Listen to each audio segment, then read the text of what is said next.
On va maintenant accueillir la deuxième plénière qui va nous parler d'éthique, de législation et d'accès au droit avec Lou Santoni, qui est éducateur spécialisé et qui travaille en SAVS avec une destination parfois plus spécifique aux personnes trans, et Lucas Sorano, qui est avocat au barreau de Montpellier et qui est président des alliés du barreau. Je vous remercie.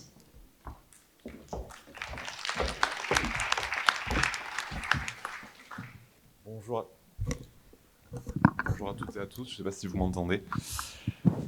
C'est assez impressionnant quand même, je crois que c'est plus impressionnant que de plaider devant des magistrats et pour des enjeux pour nos clients. Donc je vais essayer de vous dresser aujourd'hui rapidement un état des lieux de la législation, législation nationale et supranationale, puisque pour commencer, ce qui va sans dire va mieux en le disant, la protection des personnes transidentitaires, c'est la protection qui est due à tout le monde.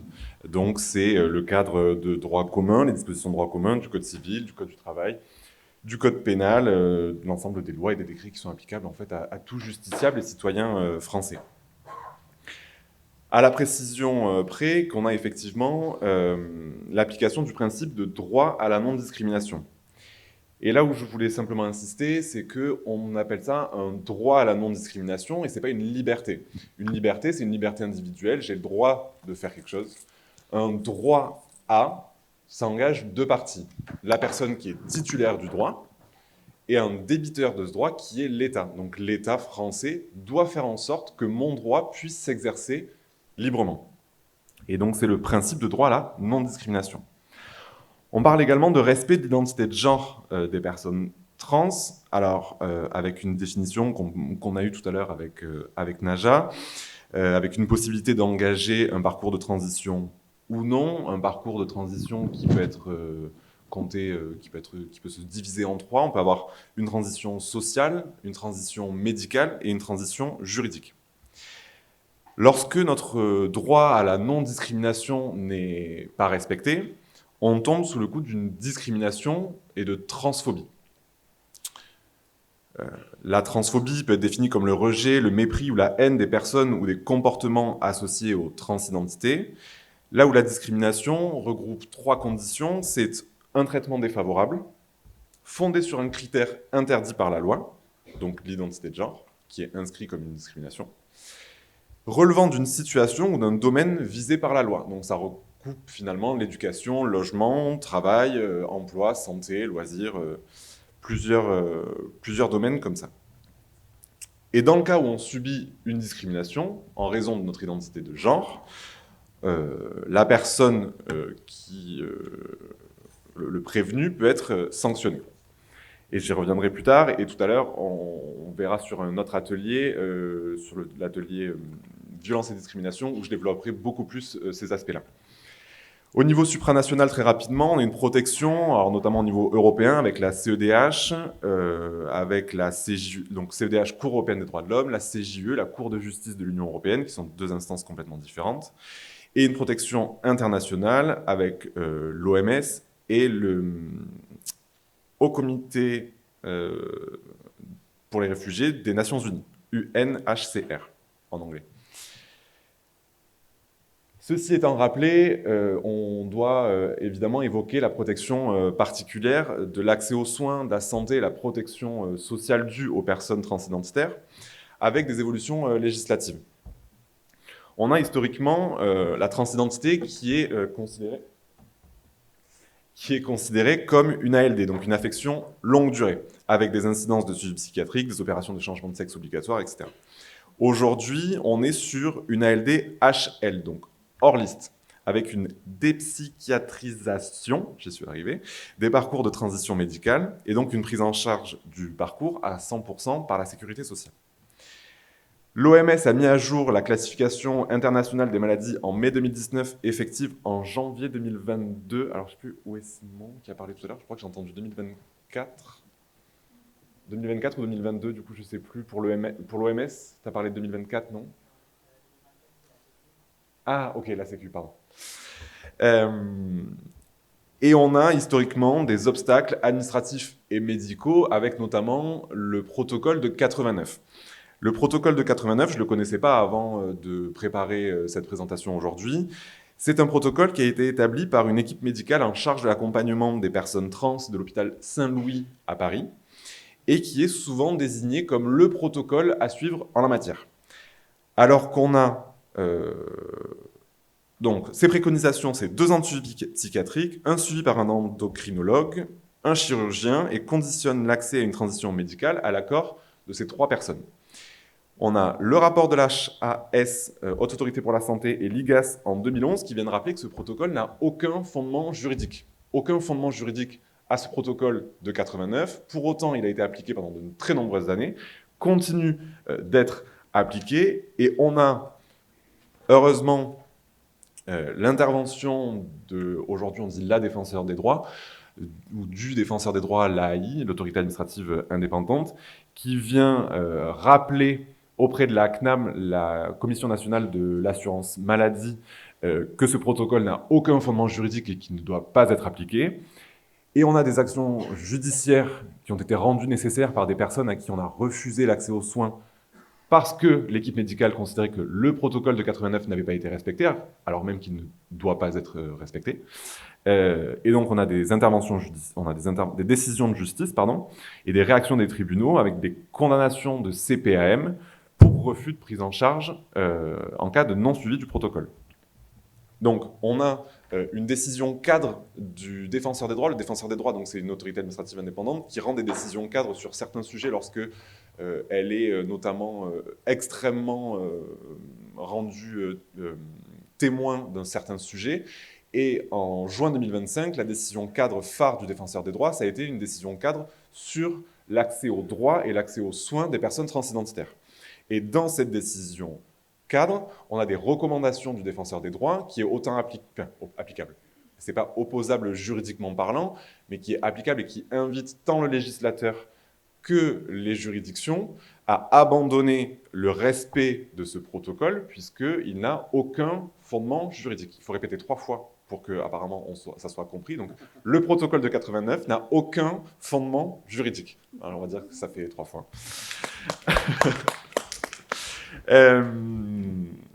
Ceci étant dit, on a encore des difficultés aux transitions médicales, avec des exemples de certaines opérations. La mastoplastie d'augmentation, par exemple, on constate une différence de traitement de la part des professionnels de santé lorsqu'il s'agit de femmes cisgenres ou de femmes transgenres. Avec, pour les femmes transgenres, évidemment, un parcours beaucoup plus difficile, des demandes de certificats tripartites fondées sur le protocole de 89 qui n'a aucun fondement légal. Et donc, des démarches administratives plus lourdes et au final, une discrimination en raison de l'identité de genre et des violences. Et là, ça regroupe plusieurs violences. C'est des violences médicales, c'est des violences administratives à laquelle la personne doit faire face. On a le cadre des traitements hormonaux qui est peu sécurisé également, puisque la loi nous dit que tant que le changement de mention de sexe à l'état civil n'a pas encore été effectué, les traitements hormonaux sont prescrits hors autorisation de mise sur le marché. Et le médecin prescripteur doit en faire mention sur l'ordonnance. Sauf que les traitements prescrits hors autorisation de mise sur le marché ne sont pas pris en charge par l'assurance maladie. Donc, on a ici un coût financier qui vient peser sur la personne qui est encore plus important que d'autres personnes, y compris des personnes trans. On a remarqué, et c'est le défenseur des droits également qui le relève, un manque de formation de certains endocrinologues, avec donc une nécessité de formation plus accrue pour permettre un accès plus facile aux soins, une différence géographique de traitement, des délais d'attente plus ou moins importants suivant où on se situe en milieu rural ou non, et une recommandation qui est faite également par le défenseur des droits dans sa décision cadre de renforcer la place et le rôle des médecins généralistes qui peuvent être plus accessibles dans la prise en charge globale des personnes transidentitaires. Malheureusement, je n'aurai pas le temps de tout évoquer aujourd'hui, mais je voulais quand même faire un petit point sur les mineurs trans. Alors, on a des chiffres un peu biaisés, puisque on n'a pas réellement de retour, on n'a pas beaucoup de retours, mais on a des demandes qui sont rares, mais qui sont quand même en augmentation pour les mineurs qui souhaitent effectuer une transition. Alors, ça s'explique par plusieurs facteurs. Déjà, une acceptation sociale un peu plus importante que les années précédentes, un accès à l'information et une offre du service public un petit peu améliorée. Et juridiquement, cette situation vient confronter la notion d'intérêt supérieur de l'enfant. La notion de l'intérêt supérieur de l'enfant, c'est une notion qui a été établie dans la Convention de New York en 1950 et quelques, ou 60 et quelques. Toutes les décisions qui sont prises pour les mineurs doivent mettre en balance l'intérêt supérieur de l'enfant. Et aujourd'hui, par l'action de certaines associations complètement fachos, viennent nous dire que l'intérêt supérieur de l'enfant doit primer sur la volonté de transitionner pour une personne mineure, une personne trans. Ce qui rajoute de la discrimination, des violences, évidemment. Elle justifie également, ces associations, des barrières Elle justifie les difficultés d'accès par le manque de maturité des personnes mineures ou le risque de regret de la transition. Et alors là, on a réussi à trouver des chiffres qui démontrent qu'on a moins de 1% des personnes trans, des mineurs trans qui souhaitent par la suite détransitionner. Donc c'est prendre des chiffres complètement infimes pour desservir en réalité une cause beaucoup plus générale. Et le législateur, en 2025, par l'intervention de lobbies fachos, encore une fois, est venu exclure les mineurs des parcours de transition. Je voulais également faire un petit point me focus sur les droits sexuels et reproductifs. En 2022, la loi du 25 août 2022 est venue modifier, alors vous le notez ou pas, l'article R2141-36 du Code de santé publique, c'est mon petit côté juriste qui revient, sur l'autorisation de l'autoconservation des gamètes. Ce qui a été une petite victoire, même si aujourd'hui, en pratique, on s'aperçoit qu'il y a une réelle incertitude sur le devenir de ces gamètes, puisque le législateur n'est pas venu englober vraiment généralement tout le parcours, a simplement permis l'autoconservation des gamètes, mais avec des difficultés, et on le verra dans l'autre atelier sur les violences et les discriminations, sur l'accès à l'utilisation en réalité de ces gamètes une fois la transition effectuée. On a également l'accès à l'AMP, l'assistance médicale à la procréation, qui a opéré une discrimination pour les personnes trans, grâce, encore une fois, au lobby facho. Et je voulais vous évoquer un exemple du CHU de Nantes, qui, là, pour le coup, est une vraie victoire. C'est un cas récent, donc CHU de Nantes, service de médecine et de biologie de la reproduction, qui a eu à s'occuper donc d'un couple composé d'une femme cisgenre et d'une femme transgenre, qui a bénéficié d'une prise en charge en AMP, avec utilisation des spermatozoïdes antérieurement congelés de la femme transgenre. L'équipe multidisciplinaire a validé le dossier au vu des éléments administratifs, médicaux, psychologiques et éthiques, donc ça fait quand même beaucoup d'éléments à prendre en considération, considérés comme conformes à la loi bioéthique de 2021. À l'issue de l'AMP, un enfant est né en février 2024. Le couple avait signé début 2023 une reconnaissance anticipée conjointe auprès d'un notaire afin d'assurer la filiation de la femme transgenre. Les membres, et là je cite, les membres de l'équipe médicale ont indiqué qu'ils espéraient que cette première naissance en France obtenue par AMP chez un couple de femmes dont l'une est transgenre puisse venir alimenter la réflexion collective et participer à rassurer l'ensemble de la profession sur la légitimité pour les femmes trans d'utiliser leurs spermatozoïdes congelés avec leur conjointe cis, tel que cela a été autorisé par la loi. La partie moins réjouissante, les discriminations. Je l'évoque simplement et je le développerai, je l'ai dit 3 fois, donc je pense que c'est rentré cette fois-ci. Je le développerai dans l'autre atelier. On a donc les difficultés d'accès aux soins et on a évidemment énormément de violences, que ça soit physique, morale, administrative, judiciaire, institutionnelle, législative, médicale et gynécologique. Très rapidement, les violences physiques, malheureusement, on les connaît que trop bien, que ce soit dans le cadre intrafamilial, dans la rue ou dans l'espace public, au niveau de l'école, les violences morales, c'est pareil.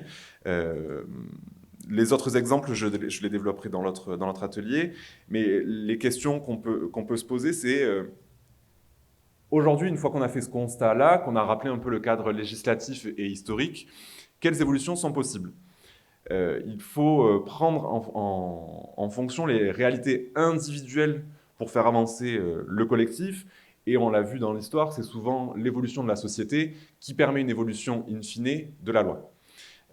Une nécessité surtout de ne pas reculer depuis des droits acquis depuis 1992 et la condamnation par la CEDH de la France, de ne pas reculer comme dans beaucoup d'autres pays à l'étranger, toujours augmenter et avancer sur l'acquisition des droits. Quels acteurs peuvent être protecteurs ? Déjà tous individuellement et humainement avec notre prochain, et professionnellement, dans le cadre de notre activité. Par exemple, nous, au sein de l'association des alliés du barreau, donc c'est des avocats et des avocates inscrits et inscrites au barreau de Montpellier, les adhérents s'engagent à signer une charte par laquelle ils s'engagent à demander les pronoms et à être vraiment bienveillants et à avoir un espace safe lorsqu'ils reçoivent leurs clients. Donc c'est en réalité tout petits mécanismes à mettre en œuvre qui prennent une seconde en début de rendez-vous et qui permettent à la personne en face, au client ou à la cliente, de se sentir rassurée au sein du cabinet. Quelles actions mettre en œuvre ? Eh bien, déjà, là, je pense que la journée d'aujourd'hui permet de visibiliser le besoin et le combat. Et après, c'est à nous d'y réfléchir tous ensemble. Merci beaucoup.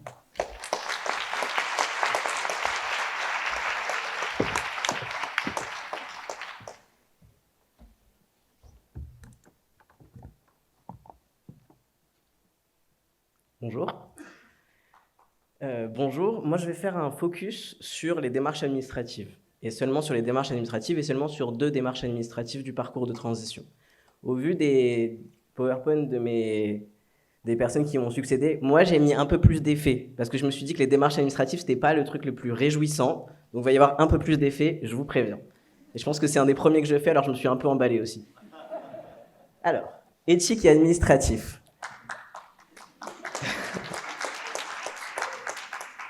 Le parcours d'une transition administrative, avec un petit dessin, c'est important. Une transition, ça peut être un parcours médical, si on en a envie, un parcours social, mais aussi un parcours administratif. Et dans ce parcours administratif, j'ai décidé de vous aborder 2 des démarches qui me semblent les plus importantes. En premier lieu, le changement de prénom, ensuite le changement de genre et l'état civil. Et enfin, quelle est votre place, vous, médecins, travailleurs sociaux, accompagnants, dans cette place-là et dans ces démarches-là. Il va y avoir beaucoup d'informations données et à la fin, je vous ai mis 3 sites ressources que vous pourrez consulter où il y a tout ce que je vais vous dire là aujourd'hui. Le 4e point, c'est les ressources. J'ai vraiment fait des animations, je vous ai dit. Alors, premièrement, le changement de prénom. Le changement de prénom est régi par un cadre de loi, l'article 60 du Code civil, et j'ai mis un peu trop d'animation, je pense. L'article 60 du Code civil, exactement.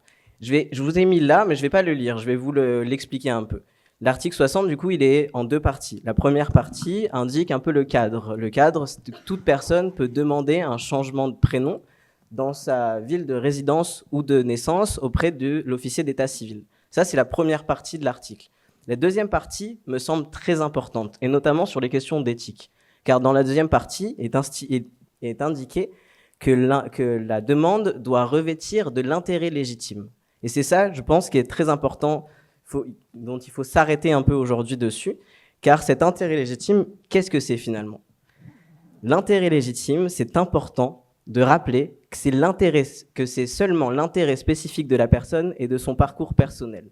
Il peut y avoir des abus, finalement, avec cet intérêt légitime, il peut y avoir des suppositions, et il peut y avoir des problèmes aussi au rendu du dossier. Car actuellement, il est important de répéter qu'en France, pour le changement de prénom, il n'est plus légal de demander l'ajout de preuves médicales. Cette idée d'intérêt légitime, il vient soulever un peu cette question-là. Qu'est-ce que l'intérêt légitime finalement ? Surtout, qu'est-ce que l'intérêt légitime aux yeux de l'officier d'état civil qui va recevoir la demande de changement de prénom? Et il est important de répéter, et de répéter face à des assemblées comme la vôtre, que ces preuves-là médicales ne font pas partie de l'intérêt légitime. L'intérêt légitime dépend que de la personne. Ainsi, la personne pourra ajouter les justificatifs qu'il ou elle estime nécessaires à sa demande de changement de prénom. Mais c'est en aucun cas légal de demander certaines pièces pour accorder ce changement de prénom. Maintenant qu'on a fait un petit focus là-dessus, concrètement, comment se passe la démarche? Concrètement, la démarche se fait au sein de la mairie de résidence ou de naissance de la personne. C'est un dossier à constituer, et dans ce dossier, il y a certaines pièces. La pièce d'identité, copie recto verso. Je vous ai fait plein de petites animations, je vous ai prévenu. L'acte de naissance modifié de moins de 3 mois, l'acte de naissance de moins de 3 mois qui est demandable en mairie de naissance, le justificatif de domicile ou d'hébergement, et le formulaire de la demande de changement de prénom. Dans ce formulaire-là, il y a un petit encart où la personne pourra expliquer pourquoi ce changement de prénom. Et la personne pourra choisir aussi ses nouveaux prénoms. C'est un détail peut-être, mais c'est pas parce qu'on n'a qu'un seul prénom qu'on est censé en choisir qu'un. On peut en choisir autant qu'on veut derrière. Et enfin, des attestations et justificatifs si envie, et si l'envie de la personne et si besoin selon la personne. Ça, c'est la démarche qui se passe en mairie. Concrètement, le dossier se passe comme ça. Il faut apporter ce dossier-là en mairie et ensuite, ça sera traité comme un changement de carte d'identité et voilà.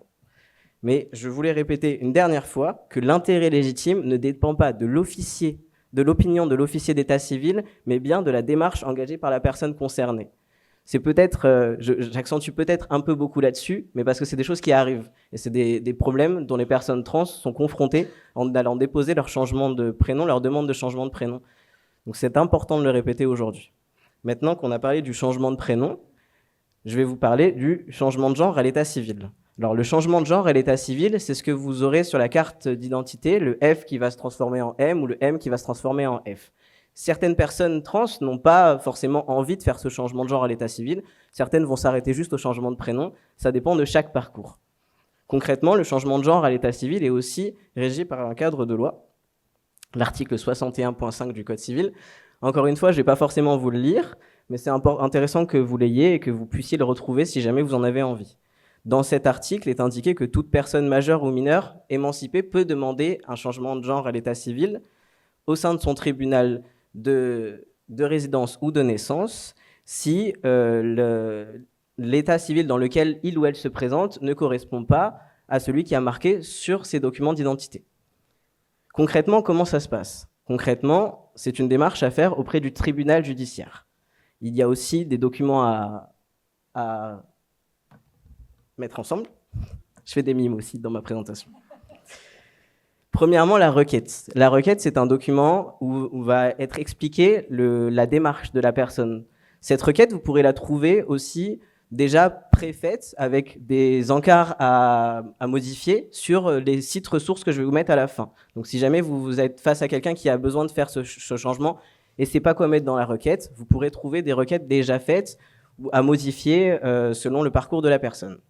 Ensuite, le consentement libre et éclairé à signer et à mettre au dossier, la pièce d'identité recto verso ainsi que l'acte de naissance, j'ai oublié de l'indiquer là, mais ainsi que l'acte de naissance modifié, des justificatifs de domicile ou d'hébergement, des attestations de proches officielles sur CERFA. Et là, c'est aussi intéressant parce que vous, en tant que travailleurs sociaux, médecins, vous pouvez aussi fournir des attestations à des personnes qui n'ont pas forcément peut-être d'entourage qui peuvent le faire. Et ça, c'est important de savoir que vous pouvez le faire et que vous pourrez complètement aider une personne dans ces cas-là. Et les autres documents qui semblent importants. Je vais m'arrêter sur ces autres documents qui semblent importants parce qu'au même titre que le changement de prénom, actuellement, il est illégal aussi de demander des preuves médicales pour avoir le changement de genre à l'état civil. Et c'est même indiqué dans le Code civil. En effet, cet article 61.6 nous l'évoque bien.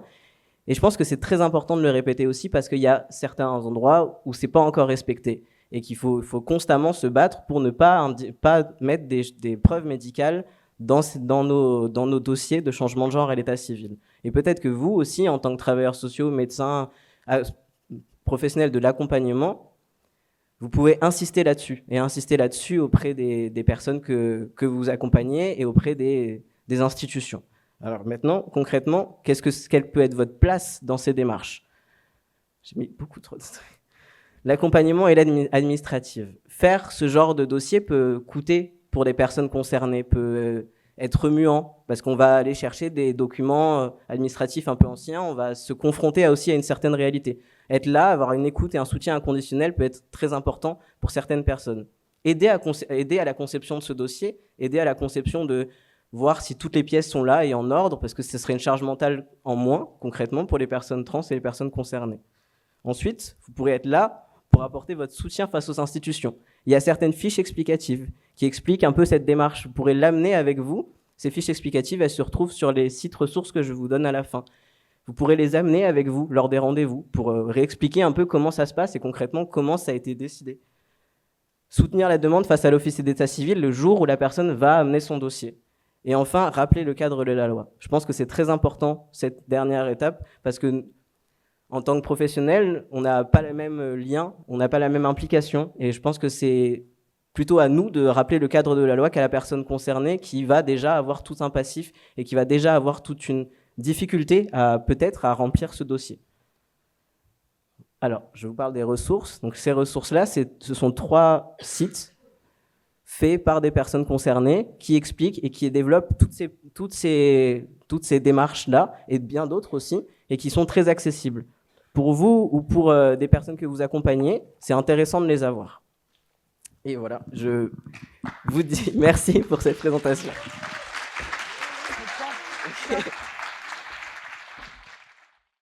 Voilà. Est-ce qu'il y a des questions dans la salle concernant les 4 premières interventions? Donc Louis, et j'ai vu une personne là-bas qui levait la main aussi. Je trouverais ça intéressant qu'on revienne sur les recommandations de la HAS de 2025 et qu'est-ce que ça apporte clairement sur le parcours de soins des personnes trans et leur accompagnement.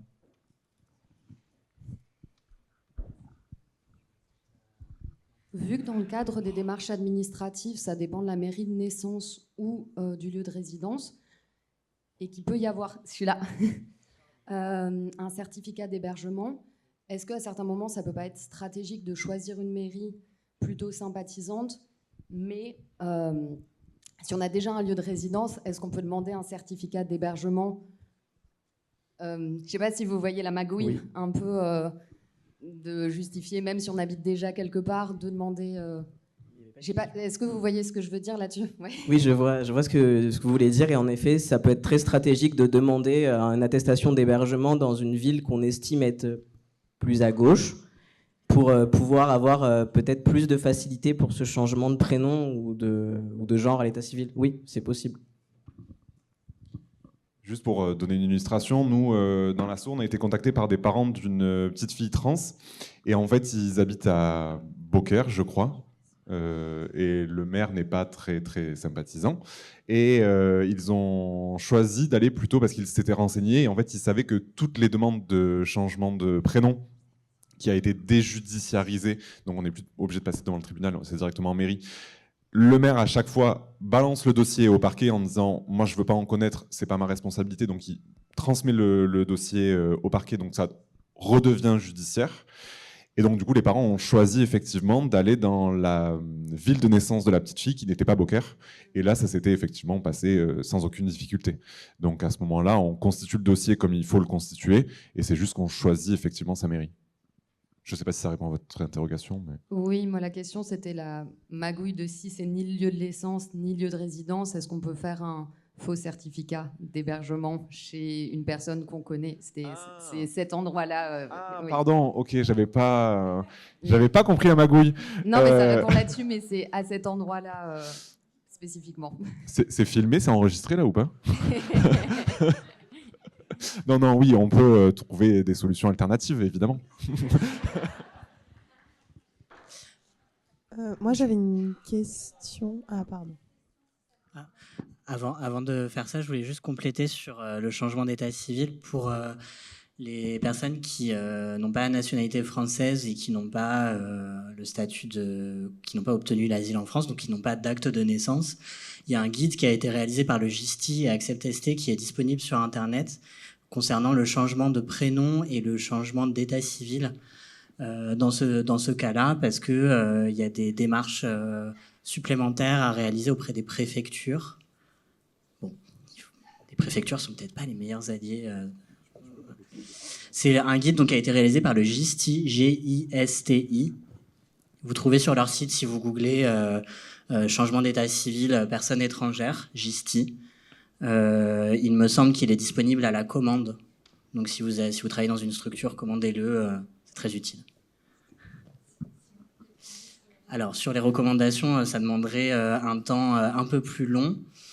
Il me semble que le principal élément à retenir des recommandations, c'est que c'est pour la première fois des recommandations de bonnes pratiques sur lesquelles appuyer justement ce dont vous avez parlé concernant des refus de prise en charge, et que ce soit au niveau médical ou au niveau administratif, qui actent le libre choix des soignants par les personnes trans et le rôle très important de la médecine, des soins primaires et du premier recours dans le parcours de transition des personnes. Il n'est pas nécessaire d'aller à l'hôpital, il n'est pas nécessaire de s'adresser à des spécialistes. Les médecins généralistes sont tout à fait compétents pour le faire.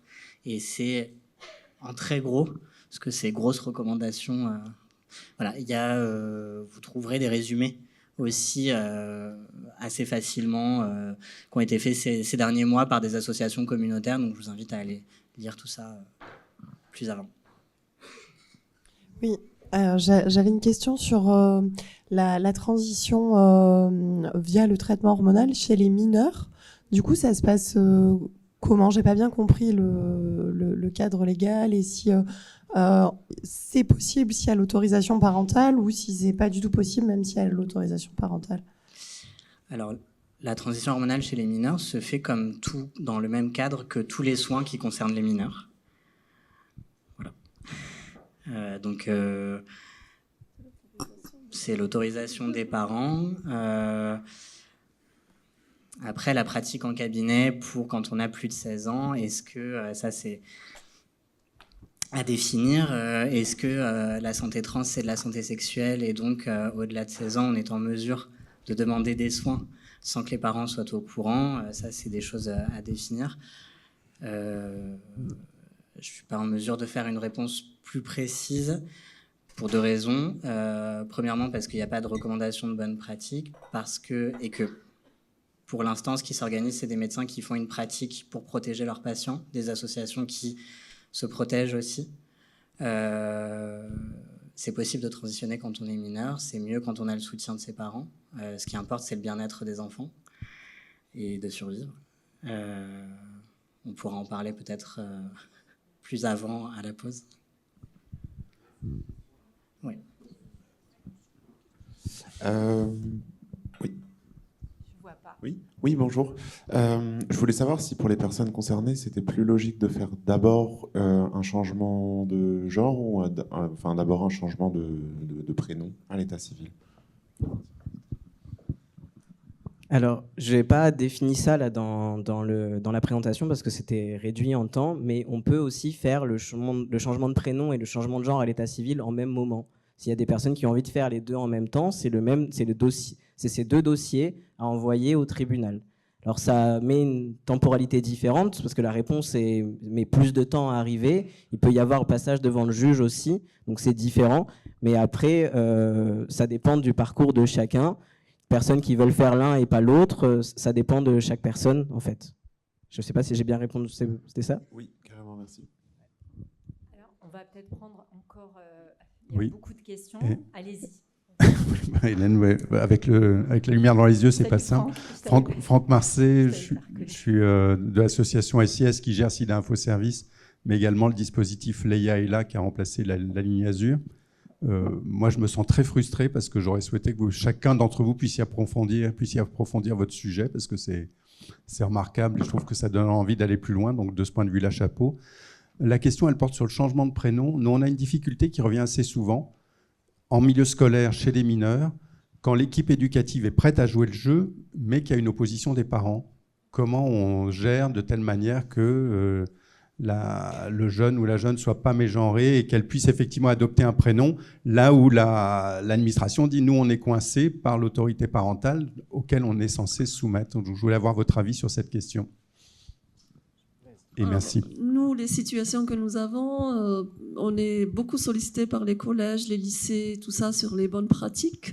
Là, ce qui compte à l'heure actuelle, c'est la circulaire Blanquer, qui autorise en fait des changements administratifs, mais avec l'accord des deux parents, c'est toujours la même situation. Par contre, sur l'oralité, les pratiques, on va dire, ça appartient à chaque professionnel éducatif aussi, d'être dans la bienveillance et le respect de l'autodétermination. Mais je vous invite à lire la circulaire Blanquer. À ce jour, c'est le document source qui encadre en fait le fonctionnement. Ça peut être une décision institutionnelle plus qu'autre chose, parce que ça restera au sein de l'institution.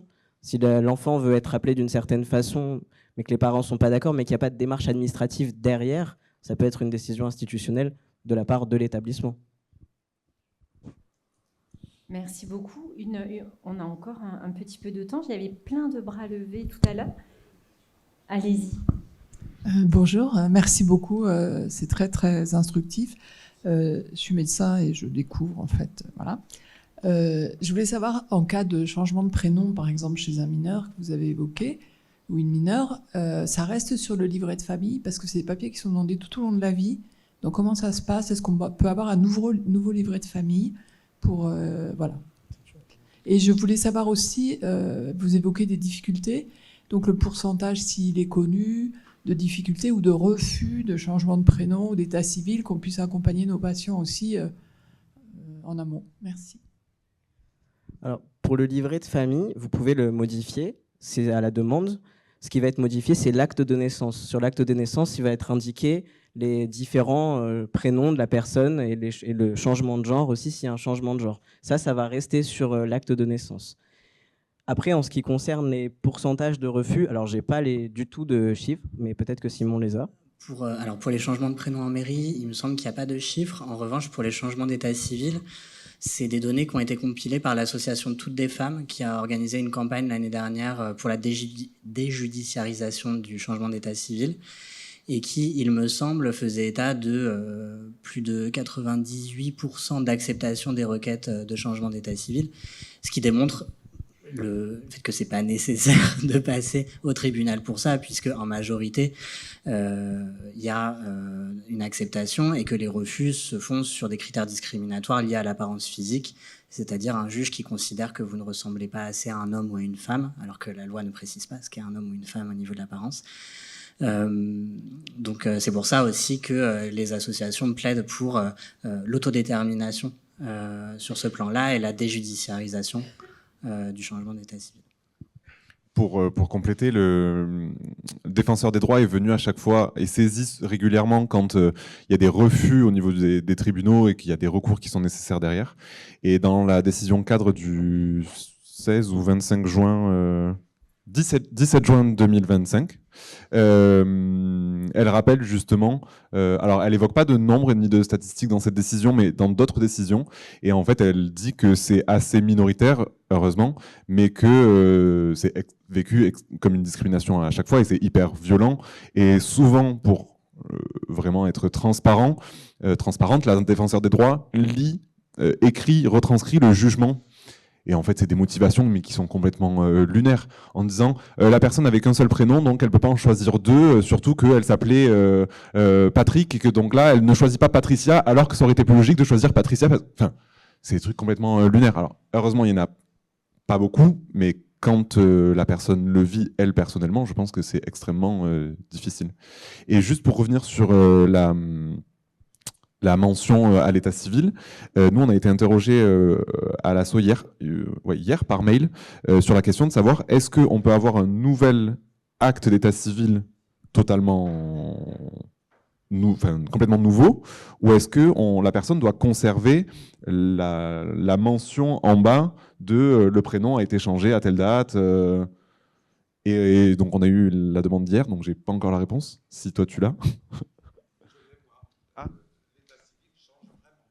Ok, donc on a un nouvel acte complet. Un acte de naissance le 11 avril pour moi, 55. Ok. Ça a été changé par le tribunal de Montpellier en 2004. Ok. Ça a été fait, c'était automatique. Oui. Alors évidemment, quelquefois, pour la justice, je fais référence à mon ancien acte, que j'ai conservé. Mais réellement, l'acte de naissance, l'acte civil est changé. C'est madame, enfin mademoiselle, etc. Alors, Merci. il y a une petite distinction entre l'acte d'état civil complet et l'extrait d'acte d'état civil. En fait, l'acte d'état civil complet ne sera pas modifié, dans le sens il sera rayé, c'est-à-dire je suis né Paulette, assigné femme, ce sera rayé pour avoir le complément. Et donc ça restera à vie. Mais par contre, quand on demande l'extrait d'acte, l'extrait d'acte d'état civil, ça, il n'apparaît pas du tout.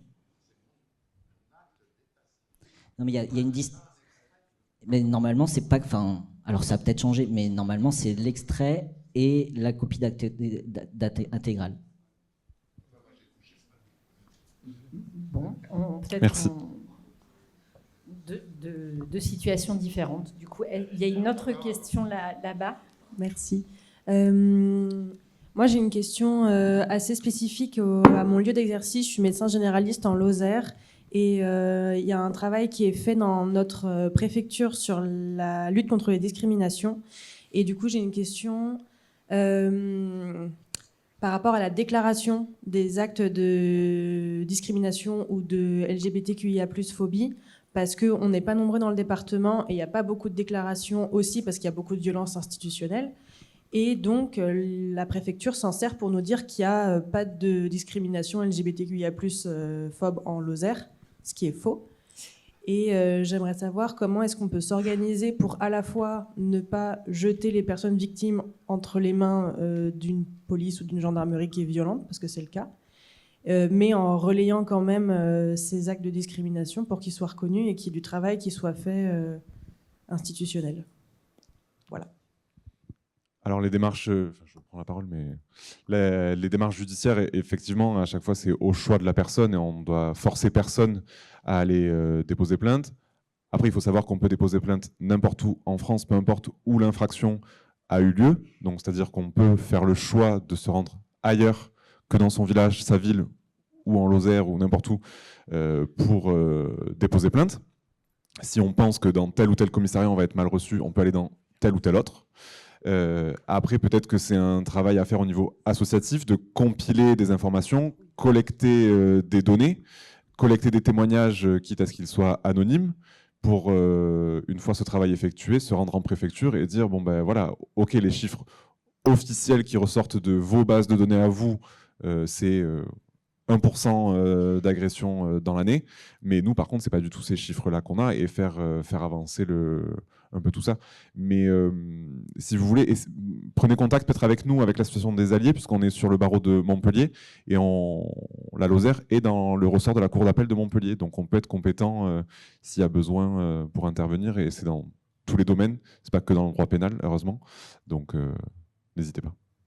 Merci, on va prendre la dernière question, si vous voulez bien, puisque sinon on va dépasser l'heure. Oui. On vous écoute. Je me demandais si le changement d'état civil engendrait également le changement du numéro de sécurité sociale, le 1 ou le 2. Oui, quand on fait un changement de genre à l'état civil, alors il y a certains tribunaux qui font la démarche de donner l'information aux institutions et donc le changement se fait automatiquement, d'autres non, où c'est la personne qui doit le faire. Mais quand il y a un changement de genre à l'état civil, en effet, il y a un changement de numéro de sécurité sociale. On passe du 1 ou du 2 ou du 2 au 1. Voilà. Donc, merci. Attention pour les travailleurs sociaux, travailleuses sociales, de veiller à la continuité des droits des personnes quand il y a un changement de numéro de sécu et de changement d'état civil tout court. parce que ça peut entraîner des ruptures de droit très importantes, et des discordances, puisqu'il n'y a pas que 2 fichiers, et ça on l'apprend quand on change d'état civil. Il y a le numéro INSEE, il y a des fichiers dont on n'a pas connaissance quand on a passé le permis, etc. Et donc il faut bien veiller à tout ça. Il faut faire une autre démarche pour les impôts. Tout ça, c'est des... Voilà. Donc ça, c'est aussi votre rôle quand vous faites de l'accompagnement social, de veiller à cette espèce de comète de l'état civil pour veiller à éviter les ruptures de droit. La sécurité sociale a mis un numéro national, on pourra vous l'envoyer si vous voulez, où il y a une équipe spécifique qui accompagne justement toutes les questions de la sécurité sociale et des transidentités. Donc l'équipe, moi j'ai eu affaire plusieurs fois à ces équipes et c'est super. Il y a vraiment une réponse et une prise en compte, on va dire, des difficultés. Donc on pourra vous l'envoyer si vous voulez. Merci beaucoup. On va clôturer cette première session de 2 plénières. Merci encore.